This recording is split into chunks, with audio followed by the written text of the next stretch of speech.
नाभि कैसे ठीक करें?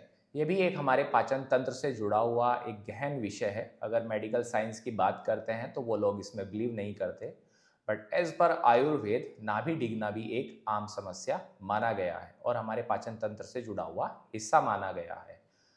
और सबसे पहले बात कर लेते हैं इसके लक्षण के बारे में, जैसे बार बार पेट फूलना, कब्ज होना, लूज मोशन होना, गैस जैसी समस्याएं होना। अगर आपको हो रही है तो ये सभी नाभि डिगने के लक्षण माने जाते हैं। अगर आपको लेफ्ट साइड में नाभि डिग जाती है तो ज़्यादातर केसेस में कब्ज होता है। अगर आपकी नाभि ऊपर की तरफ खिसक जाती है तो आपको गैस्ट्रिक ब्लूटिंग या पेट फूलने जैसी समस्याएं होती हैं। अगर आपकी नाभि राइट साइड या नीचे की तरफ चली जाती है तो उसमें ज़्यादातर आपको लूज मोशन, दस्त लगने की समस्याएं देखी जाती है। अगर ये समस्याएं बार बार मिश्रण के तौर पे सामने आ रही है, कभी कब्ज हो रहा है, कभी लूज मोशन हो रहा है, कभी पेट फूल रहा है, कभी गैस्ट्रिक इश्यूज हो रही है, तो ये सभी आईबीएस के सिम्टम्स माने जाते हैं, मींस इरिटेबल बाउल सिंड्रोम। अगर आप एंडोस्कोपी या फिर अल्ट्रासाउंड कराने जाओगे तो ये सिम्टम्स उसमें नहीं आएंगे, बट इसको हम डायग्नोस कर सकते हैं एज पर आयुर्वेद और योगा। सुधार के बारे में बात कर लेते हैं। मैं आपको कुछ ऐसी पुरानी विधियां बताने वाला हूं जिसको आप स्वयं के द्वारा चेक भी कर सकते हैं और उसको सही भी कर सकते हैं। तो हम सबसे पहले शुरू करने जा रहे हैं अपना पहला अभ्यास।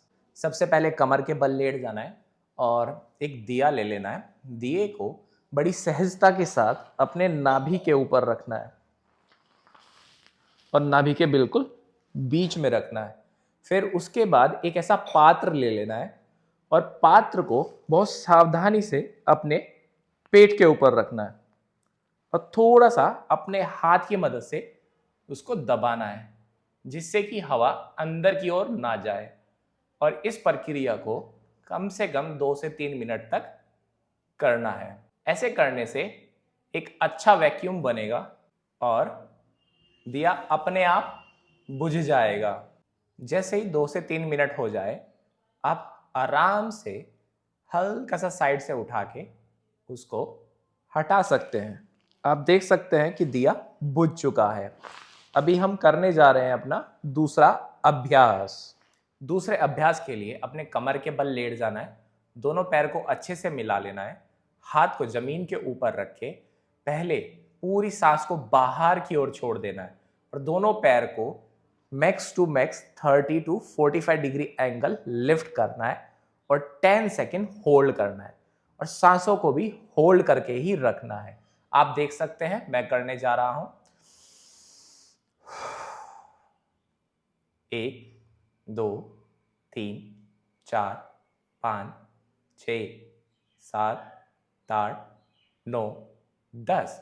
बहुत सजगता के साथ वापस आना है और आपके पंजे भी उस अवस्था में बाहर की ओर खींचे हुए रहेंगे।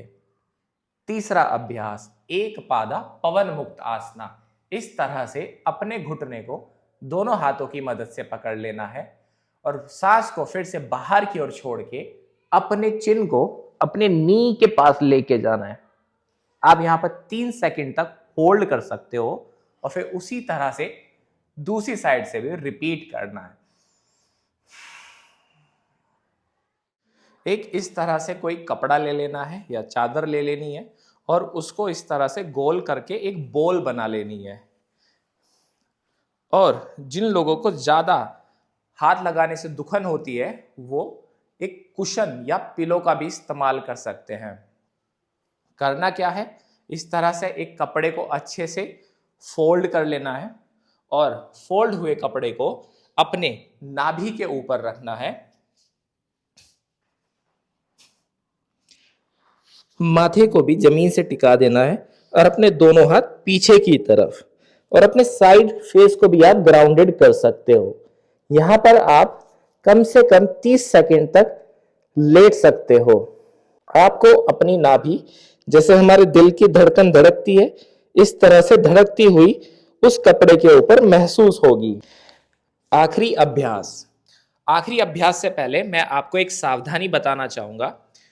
जिन लोगों को आंतों की स्वेलिंग है, अगर पेट में स्वेलिंग है तो वो इन सभी अभ्यासों को ना करे। वो किसी एक अच्छे चिकित्सक से परामर्श ले सकता है।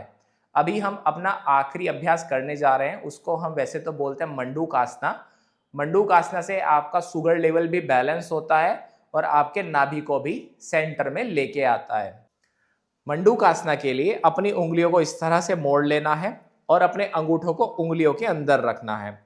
उसके बाद अपने अंगूठों को नाभि के ऊपर टिका के 2 से 3 लंबी गहरी सांसें लेनी है और बाहर छोड़ देनी है। सांस को पूर्णतः बाहर छोड़कर आगे की ओर झुक जाना है। यहां पर सांस नहीं लेनी है। कम से कम 10 से 15 सेकंड आप इस अभ्यास को कर सकते हो। और जिन लोगों को हाई बीपी है, अभ्यास को ना करें।